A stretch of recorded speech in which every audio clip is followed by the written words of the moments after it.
Hello and good morning, all of you. Welcome to Alpha Academy, and we are at the lecture number 12 of the Science and Tech series. Now, today we shall be discussing about the physics basic concepts part number 3. Okay, अब problem क्या है कि physics unending है। इसके बाद एक part और करेंगे जिसमें कि हम आपको टोटल इंटरनल रिफ्लेक्शन और आई पढ़ा देंगे, आइस पढ़ा देंगे। उसके अलावा फिर केमिस्ट्री स्टार्ट करेंगे, ठीक है, क्योंकि ये तो एंड डिस्कशन चलता ही जाएगा। बट देन बेसिक बेसिक हमने कवर कर दिया है, फोर्सेस वगैरह जो आपको अंडरस्टैंडिंग होनी चाहिए वो आ चुकी है, ठीक है। तो बेसिकली सबसे पहले है मैकेनिकल प्रॉपर्टीज ऑफ सॉलिड्स, ठीक है भाई। मैकेनिकल प्रॉपर्टी होती है, केमिकल प्रॉपर्टी होती है, ठीक है। केमिकल होगी वो किस केमिकल से बने हुए हैं, ठीक है। मैकेनिकल प्रॉपर्टी होगी कि उन पे फोर्सेस वगैरह लगाएंगे तो क्या क्या होगा। तो देखो, कोई भी, पहले सॉलिड्स की बात कर लेते हैं। सॉलिड्स में क्या होगा, अगर आप सॉलिड पे अगर आप फोर्स पर यूनिट एरिया लगाते हैं तो वो क्या था, प्रेशर, ठीक है। अब दो नई चीज आ जाएंगी, एक आ जाएगा स्ट्रेस। भाई वो वाला स्ट्रेस नहीं जो आप लोग सोच रहे हैं, जो आप लोगों को हो जाता है पेपर देख के, ठीक है। एकदम स्ट्रेस लेने की एकदम लाइफ में जरूरत ही नहीं है, एकदम चिल रहने का, ठीक है। तो स्ट्रेस एंड स्ट्रेन, इन दोनों ही चीजों को हमें लाइफ से दूर रखना है, बट लेकिन ये कॉन्सेप्ट हमें समझ में आने चाहिए। भाई स्ट्रेस क्या होता है, stress is a restoring force पर unit area, that is restoring force पर यूनिट एरिया, ठीक है। प्रेशर अप्लाई किया, ठीक है, ये क्या था प्रेशर, अब ये मुड़ना चालू हो गया, ये क्या है स्ट्रेस। और अब ये मुड़ते मुड़ते इसका स्ट्रेन क्या हो रहा है, बढ़ते जा रहा है, तो वो क्या है स्ट्रेन। ओके, तीन टाइप के स्ट्रेस होते हैं, ठीक है। एक लॉन्गिट्यूडल स्ट्रेस, लॉन्गिट्यूडिनल स्ट्रेस, एक आपका कंप्रेसिव स्ट्रेस होता है,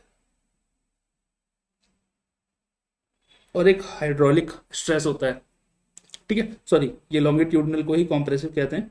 एक होता है आपका शियरिंग स्ट्रेस, टूटने वाला शियरिंग स्ट्रेस होता है, और एक होता है आपका हाइड्रोलिक स्ट्रेस, ठीक है।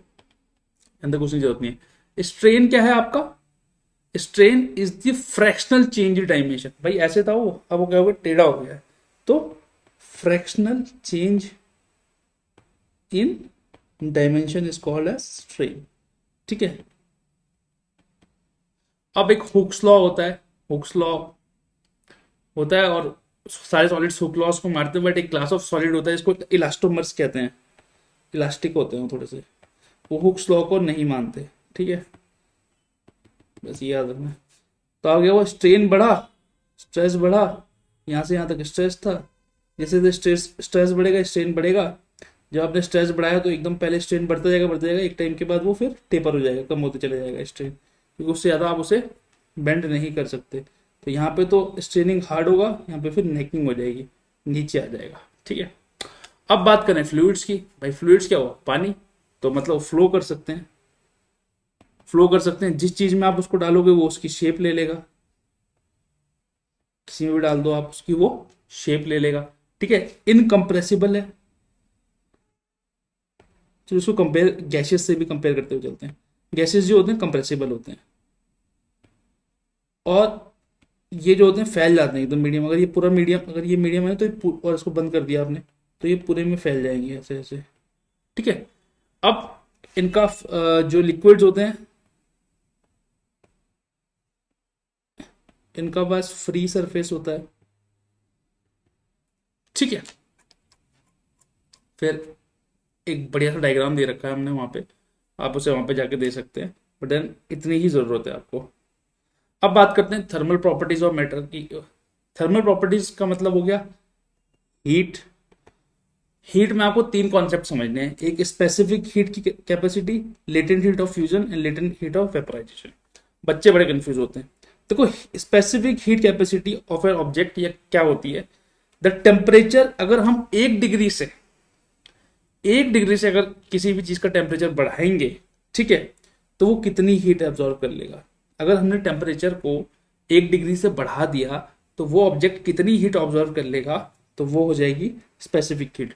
मैं दोबारा बता रहा हूँ, टेम्परेचर को हमने कितना 1 डिग्री से बढ़ाना है, उसके बाद देखना है कि उस ऑब्जेक्ट ने कितनी हीट या उस बॉडी ने कितनी हीट एब्जॉर्व कर ली, तो आपका निकल जाएगा स्पेसिफिक हीट। तो हाइड्रोजन की जैसे 14.3 होती है, आयरन की 0.412 होती है। अब बात करते हैं latent heat of fusion and latent heat of vaporisation की। बड़ी सिमिलर है बट हल्का सा डिफरेंस है, बस याद रखना। दोनों में ही हीट चाहिए होगी हमें, तो वो भी क्या, पर यूनिट मास। कितनी हीट लगेगी per unit mass to change from liquid to gas, ये दोनों में कॉमन है बात। लेटेंट हीट ऑफ फ्यूजन में and latent heat of vaporisation में कितनी हीट चाहिए per unit area for to change from liquid to gas, ये कॉमन है। अब अलग अलग क्या है, under same pressure and temperature. Fusion में क्या होगा, सेम प्रेशर एंड टेम्परेचर होगा, ठीक है। वेपोराइजेशन में क्या हो जाएगा, there is no change in temperature and pressure, ठीक है। आप समझे, थोड़ा सा कंफ्यूज होगा। एक मीडियम ले रखा है आपने, प्रेशर और टेम्परेचर सेम रखा, अब आपने चेंज कर दिया लिक्विड से गैस में, तो उस पर्टिकुलर चीज का हो सकता है कि प्रेशर और टेम्परेचर, भाई इन्वायरमेंट सेम था ना, बट देन उस पर्टिकुलर चीज का तो चेंज हो ही सकता है, ठीक है। तो फ्यूजन में वो अलाउड है, वेपराइजेशन में वो अलाउड नहीं है। वेपराइजेशन कहता है कि भैया आपको टेम्परेचर और प्रेशर भी चेंज नहीं करना है, और आपको जो है इसको कन्वर्ट कर देना है लिक्विड से गैस में, ठीक है। तीन तरीके से ये होता है, एक कंडक्शन से, एक कन्वेक्शन से, एक रेडिएशन से, ठीक है। दोबारा समझा देता हूं। Fusion and latent heat of vaporisation, heat चाहिए आपको कितनी पर यूनिट एरिया, कैसे, लिक्विड से गैस में जाना है, ठीक है। फ्यूजन में क्या होगा कि आप सेम प्रेशर एंड टेम्परेचर रखेंगे, ठीक है, और उसका इंटरनल तो चेंज हो सकता है, ठीक है। वेपराइजेशन में क्या होगा कि आप टेम्परेचर एंड प्रेशर को चेंज नहीं करेंगे और तब आप लिक्विड को गैस में डालेंगे। तीन तरीके से होता है, कंडक्शन, कन्वेक्शन एंड रेडिएशन। अब आपको थर्मोडायनामिक्स के लॉ पढ़ाते हैं, लेकिन उससे पहले आप एक चीज समझिए, एंट्रोपी। अब किसी भी सिस्टम में एनर्जी होती है और उस एनर्जी से वर्क कर सकते हैं, लेकिन एंट्रोपी, एंट्रोपी वो एनर्जी है जो कि अवेलेबल नहीं होती वर्क के लिए, energy unavailable to do work.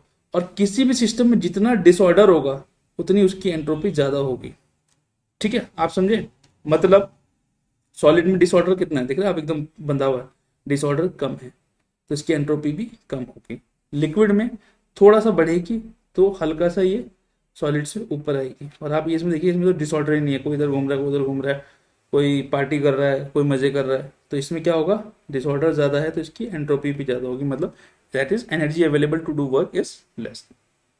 Thermodynamics के चार लॉ हैं, पहले से स्टार्ट नहीं होता, जीरो से स्टार्ट होता है। तो zero law of the thermodynamics, first law of thermodynamics, second and third. तो जीरोथ लॉ क्या बोलता है, वो टेम्परेचर के बारे में बात करता है। वो बोलते हैं कि अगर दो सिस्टम किसी थर्ड सिस्टम के साथ, मान लिया आपके पास ए बॉडी है, बी बॉडी है, अगर ये सी बॉडी के साथ इक्विलिब्रियम में है, मतलब इनका सेम टेम्परेचर है, तो इन दोनों का, ए और बी का भी आपस में सेम इक्विलिब्रियम होगा, ये भी ब्रियम में होंगे, इक्विलिब्रियम में होंगे, ठीक है। ये भी इक्विलिब्रियम में होंगे। ए किसके साथ इक्विलिब्रियम में है, सी के साथ, बी किसके साथ है, सी के साथ। तो जीरोथ लॉ बोलता है कि ए और बी भी इक्विलिब्रियम में होंगे। ऑफ कोर्स सी बात है, जब टेम्परेचर उसके साथ सेम होगा तो उनका भी सेम होगा, ठीक है। देन कंजर्वेशन ऑफ एनर्जी, ये आप पढ़ चुके हैं, 50 बार मैं आपको पढ़ा चुका हूं। इसका मतलब कुछ नहीं है, दोबारा पढ़ा देते हैं, ठीक है। एनर्जी कैन चेंज फॉर्म्स, हमने आपको जो पढ़ाया था ना कि energy can neither be created nor be destroyed, it can change from one form to another, उतनी ही बात है, वही है conservation of energy. Total energy आपकी हमेशा इक्वल रहेगी। सेकेंड लॉ की बात करें तो एंट्रोपी, एंट्रोपी मैंने आपको क्या बताया था, energy unavailable to do work of an isolated system. Isolated system वो सिस्टम अलग है, ऑलवेज इंक्रीजेस, ठीक है। अगर वो अकेला रहेगा तो उसको वो लेथार्जिक हो जाएगा, लेथार्जिक हो जाएगा तो उसकी जो एनर्जी है अन्य जिससे वर्क कर सकता था वो कम होती जाएगी, ठीक है। There will be less energy available to do work. Third law को बोलता है entropy of a system approaches a constant as temperature approaches absolute zero. जैसे जैसे जीरो की तरफ टेम्परेचर बढ़ेगा उसकी जो एंट्रोपी है उसके बाद वो घटेगी नहीं, बस एक उसके बाद जाके वो कांस्टेंट हो जाएगी। ठीक है, ये बात थी 4 लॉज ऑफ थर्मोडाइनमिक्स की। अब बात करें अगर मैं हम काइनेटिक थ्योरी की, तो कुछ नहीं है, काइनेटिक थ्योरी है एक्चुअली गैसेस से रिलेटेड। ये बिहेवियर ऑफ गैसेस के बारे में बताती है आइडियल कंडीशन में। ठीक है, क्योंकि गैस क्या होता है कि रैपिडली, गैस है क्या, this is rapidly moving atoms and molecules. Atoms और मॉलिक्यूल्स किसी भी सिस्टम में जल्दी जल्दी घूम रहे हैं, उसको ही गैस बोल देते हैं। तो आइडियल कंडीशन में जो आइडियल गैस की जो इक्वेशन होती है ये होती है P V is equal to n R T. अब इसमें पी क्या होता है, P is equal to pressure of ideal gas.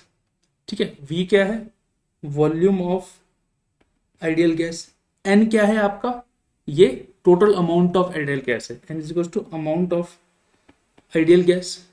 R क्या है, आर आपका यूनिवर्सल गैस कांस्टेंट है, यूनिवर्सल गैस कांस्टेंट। और टी क्या है आपका, टी इज द टेम्परेचर। ठीक है, T is the temperature. Now जो रियल गैसेस होती हैं वो इसको फुल्ली तो कभी सेटिस्फाई नहीं करती, बट इसके अप्रोक्सीमेटली आती हैं। ठीक है, और यही काइनेटिक थ्योरी है कि real gases satisfy the ideal gas equation only approximately. ठीक है, वो भी कब, low temperature, oh sorry, low pressure and high temperature पे। ठीक है, अब बात करते हैं लाइट की। अब देखो, कोई भी लाइट है, आप जो लाइट देख रहे हैं वो 7 कलर से बनी हुई होती है। वो 7 कलर आपको पता है, उनको बोलते हैं VIBGYOR, that is violet, indigo, blue, green, yellow, orange, red. ठीक है, इसमें से अगर मैं बात करूं वेवलेंथ की, देखो एक होता है वेवलेंथ, एक होता है फ्रीक्वेंसी। ये मैंने आपको बता रखा है, दोनों चीज इनवर्सली प्रोपोर्शनल होते हैं, जितनी ज्यादा वेवलेंथ उतनी कम फ्रीक्वेंसी। ठीक है, तो जो वायलेट होता है, जो सबसे नीचे होता है वायलेट, इसकी लोएस्ट वेवलेंथ होती है, लोएस्ट वेवलेंथ, सबसे कम दूर तक। और रेड की जो है, इसलिए जो साइन बोर्ड्स होते हैं उस पर रेड का इस्तेमाल किया जाता है, क्योंकि इसकी हाई वेवलेंथ होती है। ठीक है, ऐसे ही मतलब नीचे से ऊपर ये इंक्रीज हो रही है। अगर वेवलेंथ इंक्रीज हो रही है तो फ्रीक्वेंसी डिक्रीज होगी। ठीक है, फिर एक फील्ड होती है लाइट की ही, वो होती है आपकी रे ऑप्टिक्स। देखो रे ऑप्टिक्स कुछ नहीं होती है, रे ऑप्टिक्स या ज्योमेट्रिकल ऑप्टिक्स भी बोलते हैं उसको। वो बोलते हैं कि जो रे है या लाइट है वो किसी भी स्ट्रेट लाइन में ट्रेवल करती है, ट्रेवल इन स्ट्रेट लाइन। ठीक है, अब बात करें रिफ्लेक्शन ऑफ लाइट की। तो रिफ्लेक्शन क्या है कि किसी भी सरफेस से सेम मीडियम सेम रहना चाहिए भैया, मीडियम चेंज नहीं होगा, मीडियम चेंज हो जाएगा तो हो सकता है रिफ्लेक्शन हो जाए। अगले लेक्चर में पढ़ाएंगे, एक होता है रिफ्लेक्शन, एक होता है रिफ्रैक्शन। ठीक है, किसी भी जब सरफेस पे लाइट पड़ेगी तो वो बाउंस बैक होगी और रिफ्लेक्ट होगी। ठीक है, कुछ सरफेस ऐसे होते हैं जो लाइट को ऑब्जर्व भी कर लेते हैं, वो उसको छोड़ देते हैं, बट अभी शीशा मान लो। लॉज ऑफ रिफ्लेक्शन क्या बोलता है, ये आपकी इंसिडेंट रे है, यहाँ से रे आपकी पड़ी, ये सरफेस है, और ये आपकी रिफ्लेक्टेड रे है। बीच में अगर आप इसको बीचों बीच काटेंगे तो ये आपका एंगल ऑफ इंसिडेंस है, ये आपका एंगल ऑफ रिफ्लेक्शन है। लॉज ऑफ रिफ्लेक्शन क्या बोलता है, your angle of incidence is always equal to your angle of reflection. मतलब सीधा ऐसे आई और ऐसे वापस जाएगी। ठीक है, this is the law of reflection. Reflection होता किससे, आप जब मारेंगे शीशे से मारेंगे तो शीशे 2 टाइप के होते हैं, इनको लेंसेज बोलते हैं। एक होता है कॉनकेव लेंस, एक होता है कॉन्वेक्स लेंस। पहले कॉन्वेक्स लेंस के बारे में पढ़ लेते हैं। कॉन्वेक्स लेंस जो होता है, it is thicker at the middle. ठीक है, ये बीच से मोटा होता है, ठीक है, और साइड से पतला होता है, थिनर होता है। ठीक है, एक डिफरेंस तो ये है। अब कॉन्वेक्स लेंस में आप कैसी भी इमेज बना सकते हैं, या तो इरेक्ट बना सकते हैं या इन्वर्टेड, दोनों बन सकती हैं उसमें। इरेक्ट मतलब सीधी, इन्वर्टेड मतलब उल्टी। ठीक है, किसी भी साइज की बना सकते हैं। ठीक है, साइज आपका स्मॉल हो सकता है, बड़ा हो सकता है, कोई भी पोजीशन में आ सकती है आपकी इमेज। ठीक है, बट ये सब जो फायदे हैं आपके कॉनकेव में अलाउड नहीं। कॉनकेव में बताएंगे, जैसे कॉन्वेक्स कौन सा, आप माइक्रोस्कोप जो यूज करते हैं उसमें कॉन्वेक्स लेंस होता है, आपके जो टेलीस्कोप्स होते हैं उसमें होता है।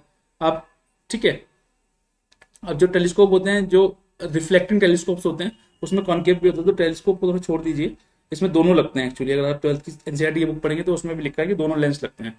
मेरे एक दोस्तों का क्वेश्चन भी गलत हो गया था जब 12th हम लोग पढ़ते थे, माइक्रोस्कोप और टेलीस्कोप दोनों पूछा गया था उस साल। ठीक है, तो माइक्रोस्कोप याद रखिए, आप माइक्रोस्कोप याद रखिए, टेलीस्कोप भी याद रखिए। ठीक है, कॉनकेव लेंस जो होते हैं बाहर से पॉलिश्ड, ये तो अंदर से पॉलिश्ड होते हैं भैया। ठीक है, कॉनकेव लेंस जो होते हैं वो बाहर से पॉलिश्ड होते हैं। ठीक है, और इसमें जो इमेज बनती है वो हमेशा वर्चुअल बनती है। एक तो रियल नहीं बनेगी, हमेशा इरेक्ट बनेगी, इन्वर्टेड नहीं बनेगी और डिमिनिश्ड बनती है। ठीक है, तो बहुत ज्यादा काम के नहीं होते हैं कॉनकेव लेंस। ठीक है, ऑल्सो कॉन्वेक्स लेंस को हम लोग कन्वर्जिंग लेंस बोलते हैं। कन्वर्जिंग लेंस मतलब अगर आप किसी ने अगर थोड़ा बहुत सारी इमेज है यहाँ पे आके ऐसे ऐसे बनाते थे, मैं तो भूल भी गया। ठीक है, कन्वर्ज हो जाती है। और ये क्या है, डाइवर्जिंग लेंस है, ऐसे इमेज जो है वापस जाती है। कौन सा, concave is a diverging lens. ठीक है, तो इतना ही रखते हैं। एक फिर मैग्निफिकेशन होता है कॉन्सेप्ट। ठीक है, मैग्निफिकेशन का मतलब होता है अच्छा, कॉन्वेक्स लेंस की जो पावर होती है वो पॉजिटिव होती है हमेशा। ठीक है, प्लस जो है प्लस होती है, पॉजिटिव होती है पावर, कॉनकेव की नेगेटिव होती है पावर। ठीक है, एक चीज होती है मैग्निफिकेशन। देखो मैग्निफिकेशन क्या होता है कि आप बड़ा कर देते हैं चीजों को। ठीक है, मैग्निफिकेशन क्या होता है कि it is negative corresponding to real image and positive for virtual image. ठीक है, negative for real image and positive for virtual image.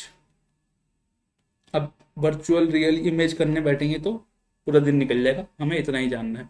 तो अगले लेक्चर में रिफ्लेक्शन और आइस पढ़ लेंगे एंड फिजिक्स को खत्म कर देंगे। तो पार्ट 4 ही पार्ट आएंगे फिजिक्स में, and then physics will be over. So thank you all for watching us. I hope you are having a great time.